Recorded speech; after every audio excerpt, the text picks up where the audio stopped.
Welcome to Wealthion. I'm your host, Eric Chemi. Today we are joined by Kathleen Hays. She's the editor-in-chief of Central Bank Central, talking about policymaking and the leading policymakers from around the world. Kathleen, thank you so much for joining me today. It's wonderful to be here, Eric. Having been a leading economic journalist, right, going back many years here with Bloomberg, CNBC, and other places, people recognize you, they know you. What are the conversations that people are asking you? What are the questions they come to you with in terms of where do you see the macro outlook, or do you think the Fed's got rates right? What do you find people are asking you a lot of right now? When I run into people, I think that's clearly the Fed. Now, one of the things that made a big difference, in fact, in the last couple of months, or something was noticed, people were putting in the grand context of where the U.S. is and where the global economy is going, what that ultimately is going to be for central banks would be the world economic outlook. And one of the things that world economic outlook showed is that inflation is still a problem. For example, they're concerned about the slowdown in China.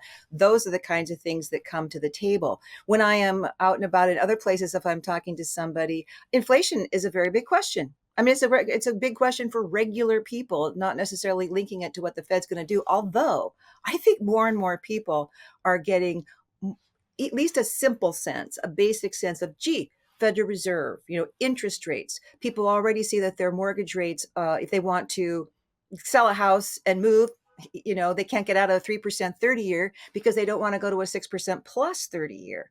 And I think those things are tying everybody, not just Wall Street, not just investors, but a lot of people to what is happening on the monetary policy side, on the central bank side.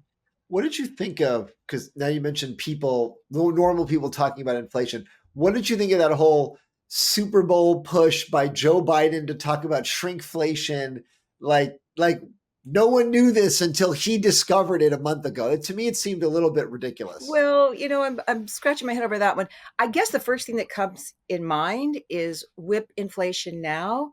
Remember Alan Greenspan decades ago, Gerald Ford, the president then, let's wear buttons to bring inflation down. It didn't work. The problem is, or the challenge is, I should say, that sure there's shrinkflation. You make a candy bar that's 7 ounces instead of 9 ounces and you charge the same price. The question of the inflation we're dealing with now, though, is much bigger than that.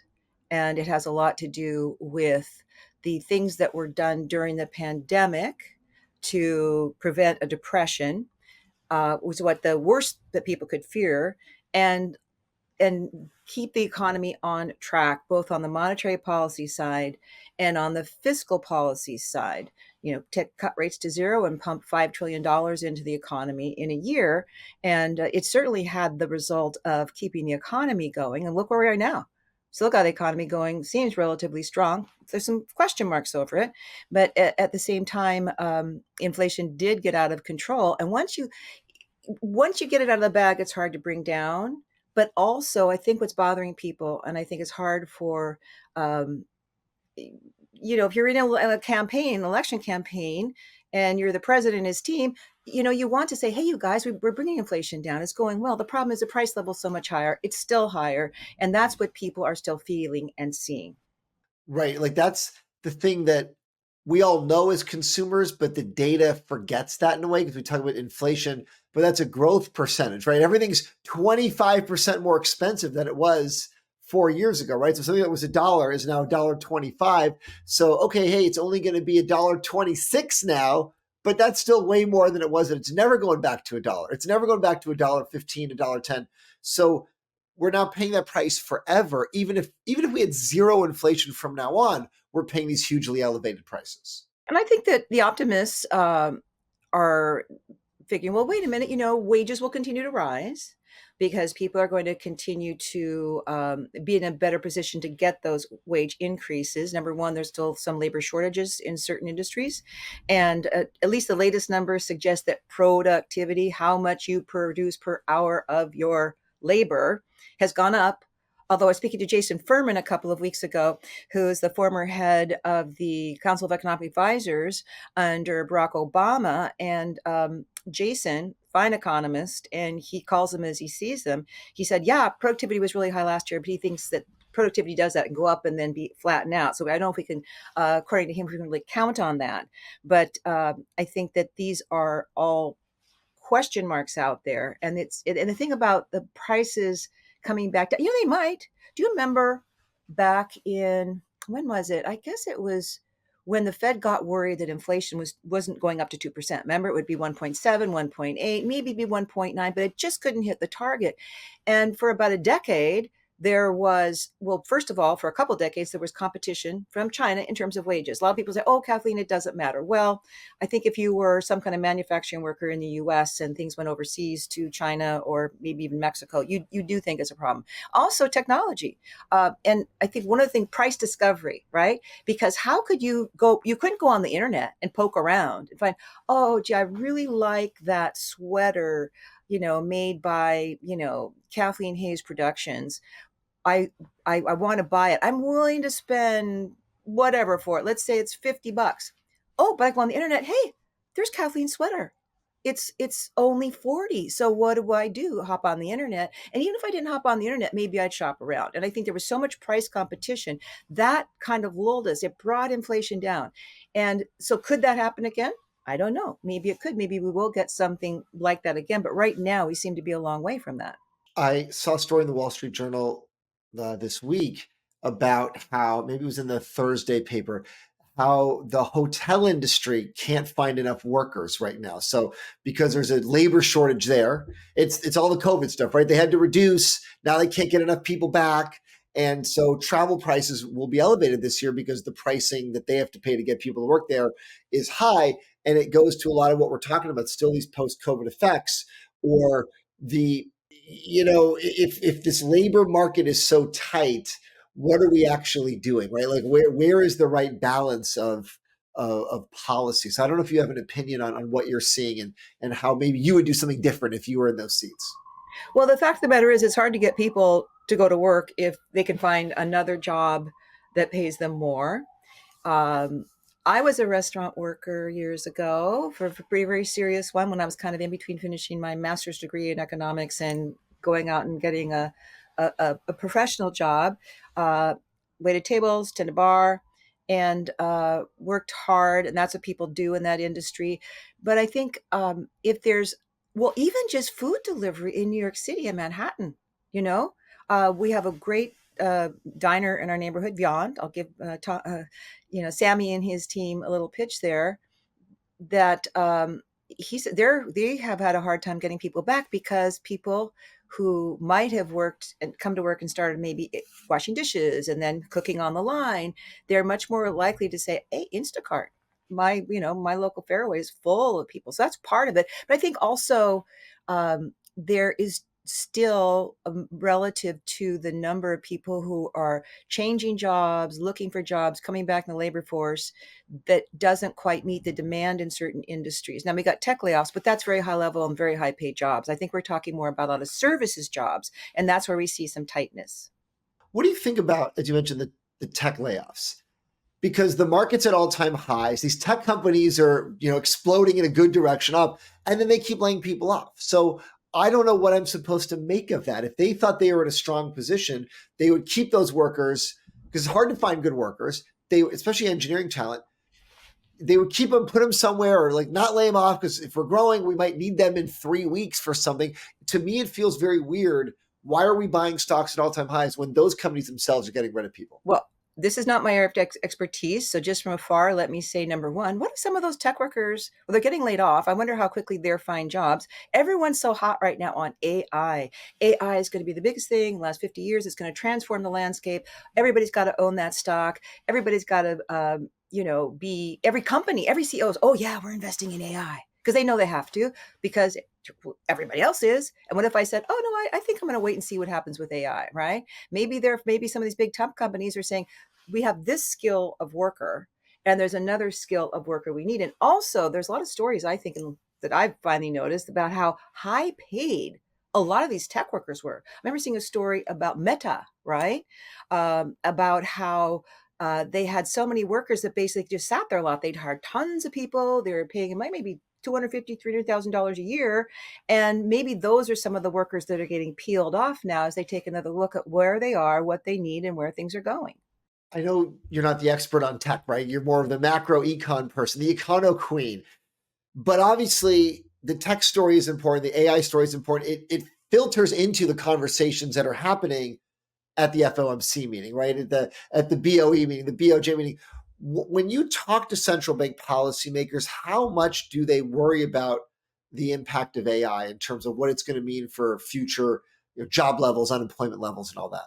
I think probably most of them, it isn't something I've talked specifically, just like even in the last 2 or 3 months with people about.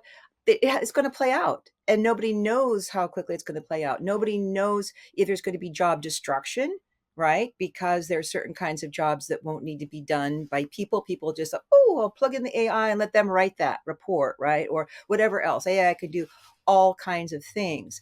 But I think that it still remains to be seen. And when I see stories like, oh, well, yeah, I noticed that my bio was up and it said something completely untrue about me. That happened to this woman, Nina Teicholz, who wrote this book, The Big Fat Surprise of Years. It was a great book about what I consider the real deal on diet, which is protein, low sugar, watch out for the carbs. It's pretty easy to see that that causes a lot of health issues to be moving too much in the wrong direction. Anyway, and she tweeted something about how Gemini there was something written by them that said she had lied about meat or things were completely false. And she said, well, actually, I let them know and they apologized and they changed it. But to me, I just wonder how. I think there's still kind of early hurdles, and people again. I think everyone wants to be ahead. But listen to all the people who jumped on with Chat GPT, and now they go, well, I guess maybe Chat GPT isn't so great. I mean, this is to me still a little bit the beginning, or a lot the beginning, and I don't think the Fed is going to take any position on it right now when it's not really the main thing driving their decisions. But certainly for investors, it's something you've got to but it's just too early. But the tech bubble back in the early days, but Nasdaq went up the first time to 5,000, and that was huge. That things where we are today isn't necessarily where we're going to be down the road. This is too early, I think, for anybody like an economic policymaker to think that this is something they really have to be responding to. Although you can be sure they're all watching it very closely, and they have lots of people who are watching it closely inside the Fed. Speaking about the Fed, economic policymakers, we've had some guests on recently. You may know some of them. They're characters in the financial media space, and they've really been very pointed in their criticism of the Fed in terms of it's the wrong policy. It's been the wrong policy. It's a lot of groupthink. There's not enough cognitive diversity there. They've been wrong about a lot of things, going back from COVID and even up until now. What is your take on that? Do you feel like they're generally on the right track, or generally they've got the wrong people making the wrong decisions? Well, I know that one of the first people who comes to mind is someone I just interviewed, and his name is Charlie Calamiris. Charlie is a business finance professor at Columbia Business School. Charlie is a member of the Shadow Open Market Committee, people who are, I think a lot of them tend to be people who are kind of like the I want to say it's like the core of the Fed, that you fight inflation. You want to make sure you don't let inflation get out of control. And you could even hearken to someone like John Taylor, Stanford University, the Taylor rule. There's certain things you do. Charlie made the same point to me. In fact, I was out in Las Vegas sitting in my hotel room doing an interview with him before I went down to the Las Vegas Money Show and did some things with them. And Charlie was quite adamant that, and I think this was after the federal market, the Fed minutes that came out. He thinks they've been wrong for a long time. Their model's wrong. It's not getting the right results, and because they ought to look at their model again. Because if you keep making mistakes and you're not making the correct forecast, you're not making some of the correct decisions, then it's time to take another look. Now he's on one end of the spectrum. There are other people you could speak to who are former Federal Reserve officials and certainly at the Fed now who see it differently. But I think these questions, I think those are legitimate questions. I think one thing I'd like to urge everybody to remember is people who work at the Federal Reserve, people who are in this field, they dedicated their life to it, right? They're not there to make a ton of money. They're fascinated by it. They're conscientious people. They're doing their best. So I think everybody should just kind of cool off a little bit sometime and say, you know what? Monetary policy is not exactly a science. We'll go to the Taylor rule now in just a minute, but it is also kind of an art. And I want to ask any investor, did you get all your trades right? Did you get all your calls right? And that's different as well. But I just think it's a very important discussion. And I'm happy everyone's looking at it, because I think the more everybody pays attention to monetary policy in the Federal Reserve, this is one of the most powerful institutions in our country. And every central bank tends to be in many countries. So it's a good thing for us to be all debating and trying to educate ourselves about in an intelligent way.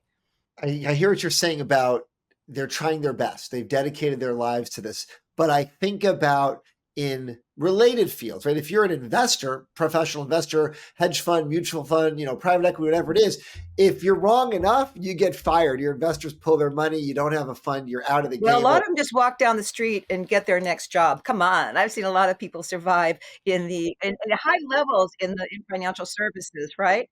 they do after you blow up. You blow up once, and then you go down the street. Well, I don't know. I don't think it's a given that your job's done if you got it wrong. You just have to find the right group to go to, and maybe they like, but it's I'm not quite on page with that. I don't think that the financial industry is necessarily that definitive in that sense. It is similar, because the other example I was going to use, and you're probably right about the job flexibility, is if you're a professional sports coach, right? NBA coach, NFL coach, those guys are getting fired. 3 years on average you last, right? If you're a normal coach, some don't even make it 1 year, but then they get their other job at the other team, right? A couple of years later, or down the street. So there is some flexibility, but it's not like there's another Fed in the United States to go to, That's right? It's true. not. That's right. Yeah. Yeah. Let me put it this way: if in hindsight we've seen mistakes that the Fed has made, no one is getting fired over that. It's just, hey, I hope you learned your lesson, and I hope you can do Well, better no, in the future. I don't think it's just that. I think there's a reputational issue. I think Jay Powell realizes, in fact, who made this point to me recently about Jay Powell, because I think, at the end of the year, the Fed signaled, okay, we're done hiking and we're probably be heading towards rate cuts. And that's what the dots showed. That's what their median forecast for where rates are going 2024 showed. And then the numbers kind of turned around, and inflation, they had some surprises. And I was interviewing a former Fed bank president, maybe it'll come to me, who, oh, I know, it was Dennis Lockhart. He was president of the Atlanta Fed, and that he was in line before Raphael Bostic, who's there now for a while.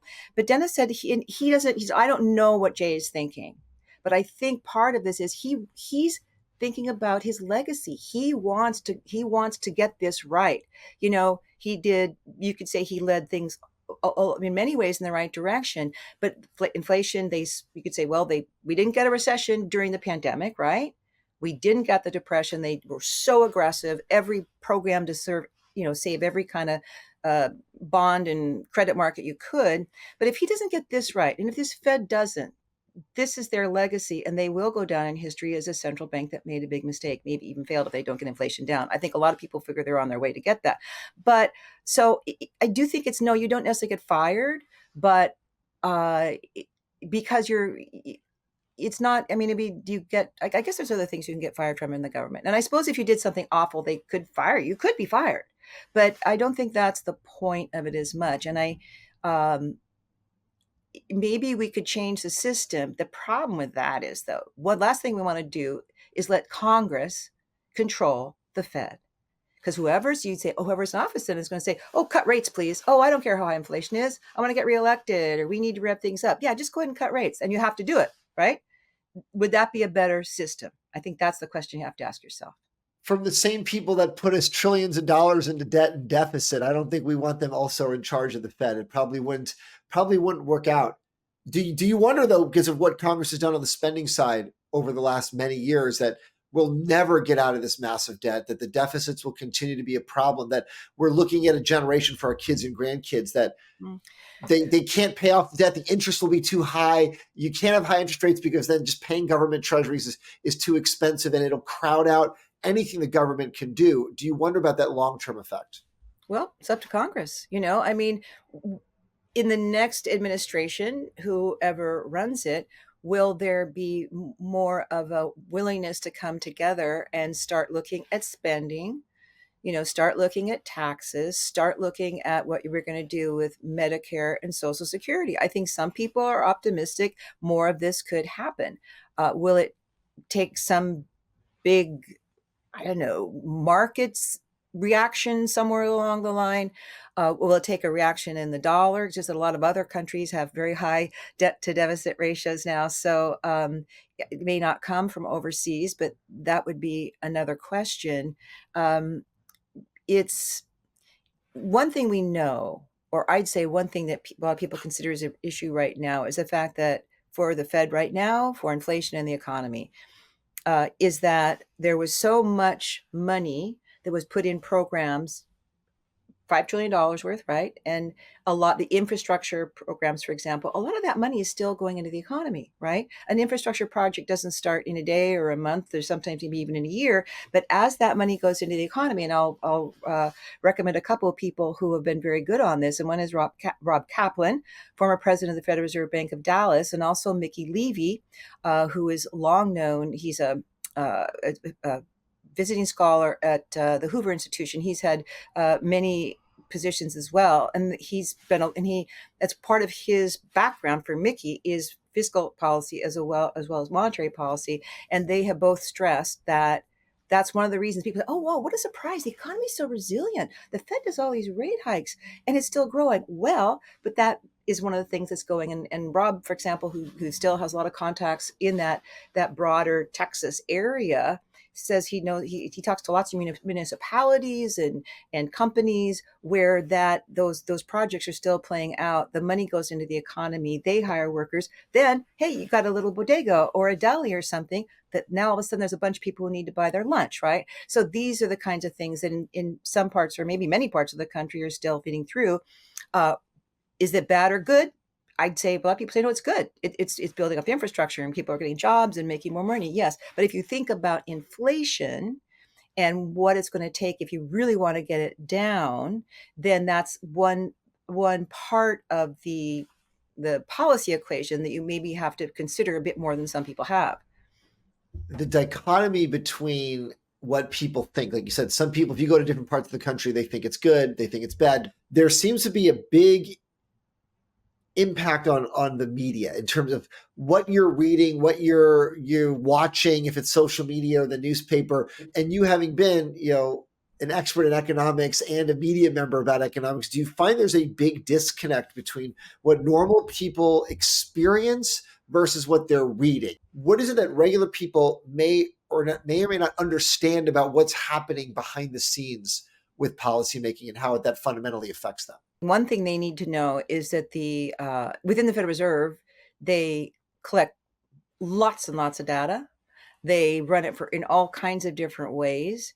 I also think that they, especially I know at the regional bank, Fed banks, led by their presidents, that they are very much in contact with their, like the Beige Book. It's kind of like the biggest thing in the world. It comes out about 3 weeks before a Fed meeting, and in each district they talk to businesses, they talk to academics, they talk to all kinds of people, and get a sense. What's the latest? Are you hiring more?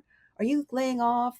Our prices seem to be rising. Do you getting some sense that you're hearing reports from your retail businesses in your district that things are slowing down? So they do try to stay very close to that. And I think they do have models, but again, I think this is a combination of art and science. And speaking of models, one of the most simple one is the Taylor rule. Taylor rule is really basic. John Taylor, who is longtime Stanford economist and was undersecretary for the Treasury, was actually under consideration potentially to be one of the heads of a Fed, the head of the Fed at one point or another.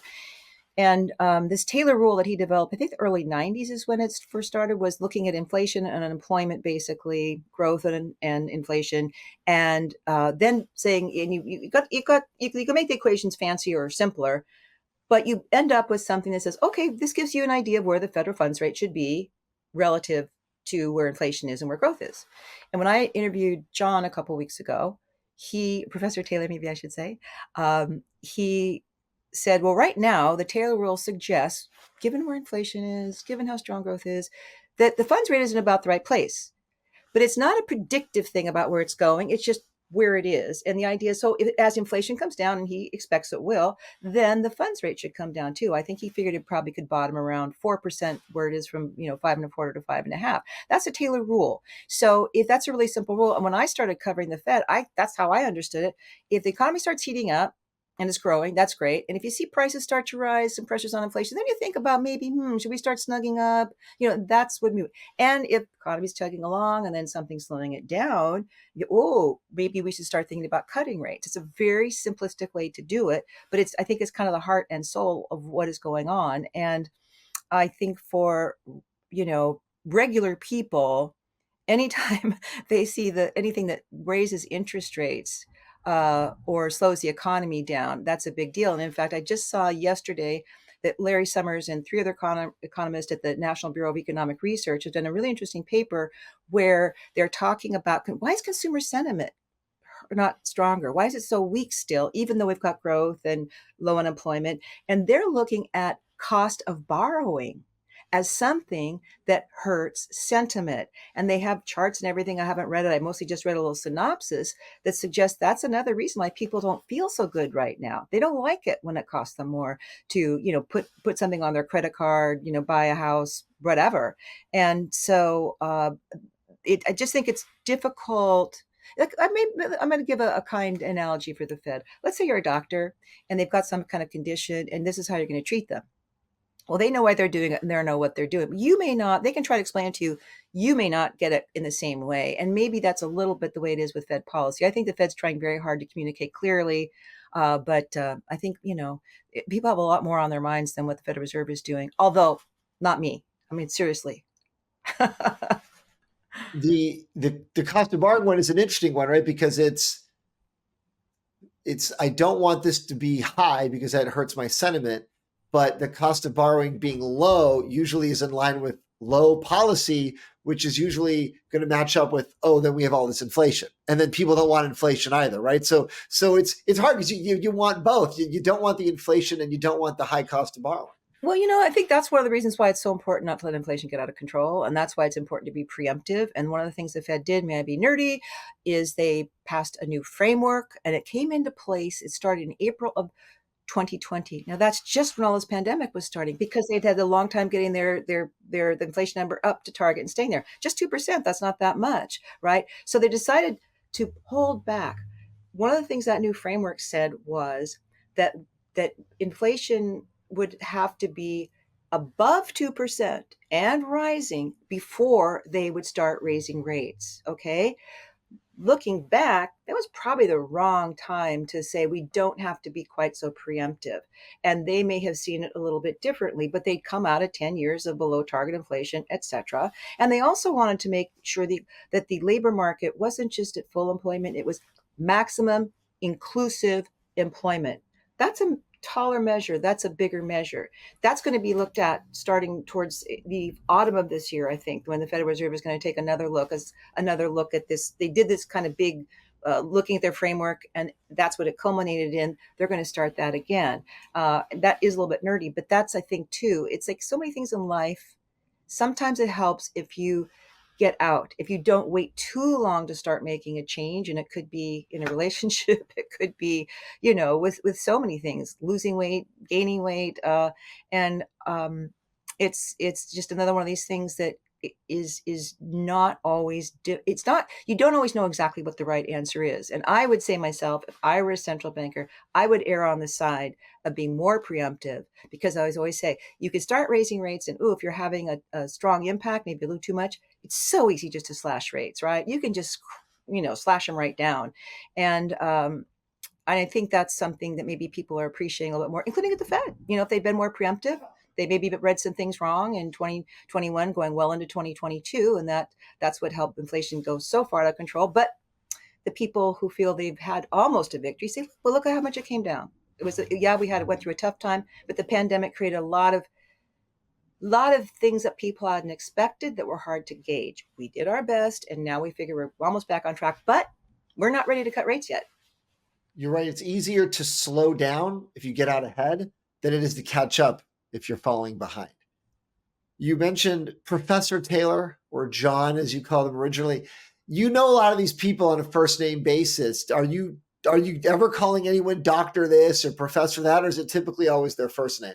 Kind of depends on how well I know them. It kind of depends. If it's an interview, I might very well start with, um, you know, President Bostick, President Barkin, President Daly, and then just, well, Mary, well, Raphael, because a lot of these people are they're I mean they're practically they're down to earth people. They're real people. So I don't think they're waiting to be. You obviously want to show someone in an important position, respect, but they are they're all very approachable people. They're all real people. That's one of the reasons why I enjoy covering the Federal Reserve and central banks. I find them to be, I find them to be, I like, I just, I like a lot of the people who are involved in it. And I think for me, it's been rare to find somebody who is just, there are some people who are like arrogant or whatever, but I think most of them are pretty cool. What are you doing with Central Bank Central? That's your new thing. You're the editor in chief of that. Talk about that. What are we expected to see from that space from you? Well, we're going to start with lots of interviews with all kinds of people, and I'd say most of my work so far has been, keeping my Federal Reserve coverage going. And I'm actually, one of the things I want to do, lots of times when you're doing broadcast media, you have to be very careful of eyeballs right then. Who's going to care? What do they want? For me, I'm going to do a lot. And one of the things I'm going to do is stuff that isn't necessarily just the sexiest 3-minute interview. I want to talk more about, someone writes a paper on consumer sentiment and cost of borrowing. Call that person up. Well, how does that work? And we'll just see what kind of audience that gets. I think there are people who want to get more information and they like to hear things in a conversation. I don't know about you. I love to read. I can sit down and read all kinds of things. But do you go to an event and there's a panel or something with smart people or someone's being and you can learn a lot just by listening. And lots of times I absorb information better, I think, or in a different way from just reading, right? When I listen to someone, that makes an impression. I'm also going to make sure I maintain my coverage of foreign central banks. Obviously, the two other big ones are the Bank of Japan. And for several years, I went to Japan about 4 times a year to cover the BOJ meetings, ECB, European Central Bank. And then I have other people that I know in some of the emerging markets. So I'm going to stay on top of all that. But one more thing, financial stability and this whole thing. Look, SVB, March of 2023. Whoa, that hit like a ton of bricks. And I think that most of us, or many of us anyway, but certainly this is banking and financial stability is a much more complicated area to dig into, I think, than looking at the economy. So that's another thing I want to make sure that over time with this central bank central, I can include more and more of that because I do, and I just think there's a lot of really interesting people out there that nobody hears and that doesn't necessarily see. And so that's where I'm going, and that's the beginning. And, sky's the limit.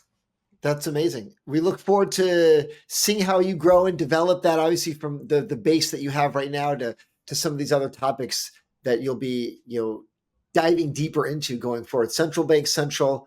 Kathleen, thank you so much for the time today and sharing your wisdom and your perspective on what you're seeing right now. Well, I hope it's wise. I hope it provides perspective. And again, this is another reason why I like conversations. And that's why I think that people who can avail themselves, we have so much information. We have a lot of people doing these kinds of things now. So we have a lot of places to go and learn and get more. So I'd say hats off to all of us. It's an exciting time to be doing what we're doing. Thanks again to my guest, Kathleen Hays, for joining me here on Wealthion. For more information on this episode, go to the website, wealthion.com. You can get all the latest information and all of our past episodes as well. And if you like this episode, please like, share, subscribe, comment, forward, let everyone know. That's how we get this content out to as many people as possible so they can learn as well. Thanks so much for watching. We'll see you next time.